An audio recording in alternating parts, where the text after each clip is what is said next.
Hello viewers, நம்ம இப்போ என்ன சமைக்க போகிறோம்னு பார்த்தீங்கன்னா ஸ்பைசி தய் மசாலா பண்ண போகிறோம். இதுக்கு பார்த்தீங்கன்னாக்கா நான் 2 வெங்காயம் எடுத்திருக்கேன், ஒரு தக்காளி எடுத்திருக்கேன், 3 பச்சை மிளகாய் எடுத்திருக்கேன், தயிர் வந்து ஒரு 1/2 kg எடுத்திருக்கேன். அப்புறம் பார்த்தீங்கன்னாக்கா கடுகு, உடைச்ச உளுந்து, ஜீரகம், காஞ்ச மிளகாய் எடுத்திருக்கேன், பெருங்காயத்தூள் எடுத்திருக்கேன், காஷ்மீரி மிளகாத்தூள் எடுத்திருக்கேன், மஞ்சள் எடுத்திருக்கேன், உப்பு எடுத்திருக்கேன். இப்போ இதை வச்சு தான் நம்ம பண்ண போகிறோம்.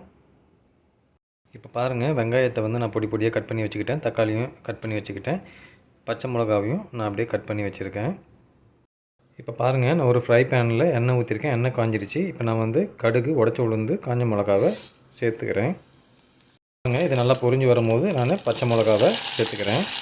இப்போ பாருங்கள், கடுகு, ஜீரகம், பச்சை மிளகா, காஞ்ச மிளகா எல்லாம் பொரிஞ்சு வரும்போது நான் வெங்காயத்தை ஆட் பண்ணி நல்லா வதக்கிக்கிறேன். பாருங்கள், வெங்காயத்தை நம்ம நல்லா கலரி வதக்கிக்கலாம். பாருங்கள், வெங்காயம் நல்லா வதங்கிட்டு வரும்போது நான் தக்காளியை ஆட் பண்ணி நல்லா வதக்கிக்கிறேன். இப்போ பாருங்கள், வெங்காயம் தக்காளி எல்லாம் நல்லா வதங்கிடுச்சு. இப்போ நான் வந்து மசாலாவை ஆட் பண்ணிக்கிறேன். இப்போ பாருங்கள், உப்பு, காஷ்மீரி மிளகாத்தூள், மஞ்சத்தூள், அப்புறம் பெருங்காயத்தூள் ஆட் பண்ணியிருக்கேன். ஆட் பண்ணி நல்லா கலந்து விட்டுக்கிறேன் இதை. இப்போ பாருங்கள், மசாலா போட்டு நல்லா கலந்து விட்டுட்டேன். இப்போ நல்லா மசாலா வந்து வெங்காயம் தக்காளியோடு நல்லா வதங்கட்டும். இப்போ பாருங்கள், நான் வந்து தயிரை வந்து வேறு ஒரு கண்டெய்னரில் ஷிஃப்ட் பண்ணி நல்லா பீட் பண்ணி வச்சுருக்கேன்.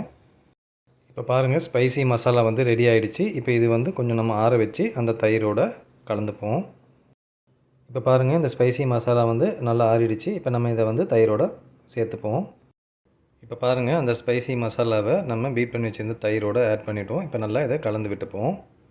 இப்போ பாருங்கள், அந்த ஸ்பைசியான மசாலாவை நம்ம தயிரில் சேர்த்து கலந்துட்டோம். இப்போ ஸ்பைசி தய் மசாலா ரெடி ஆகிடுச்சு. நீங்களும் இதேமாதிரி ஸ்பைசி தய் மசாலா பண்ணி பார்த்துட்டு எப்படி இருந்துச்சுன்ட்டு கமெண்ட் பண்ணுங்கள். இந்த வீடியோ உங்களுக்கு பிடிச்சிருந்தால் லைக் பண்ணுங்கள், ஷேர் பண்ணுங்கள், என்னோடய சேனலை சப்ஸ்கிரைப் பண்ணுங்கள். தேங்க்யூ ஃபார் வாட்சிங்.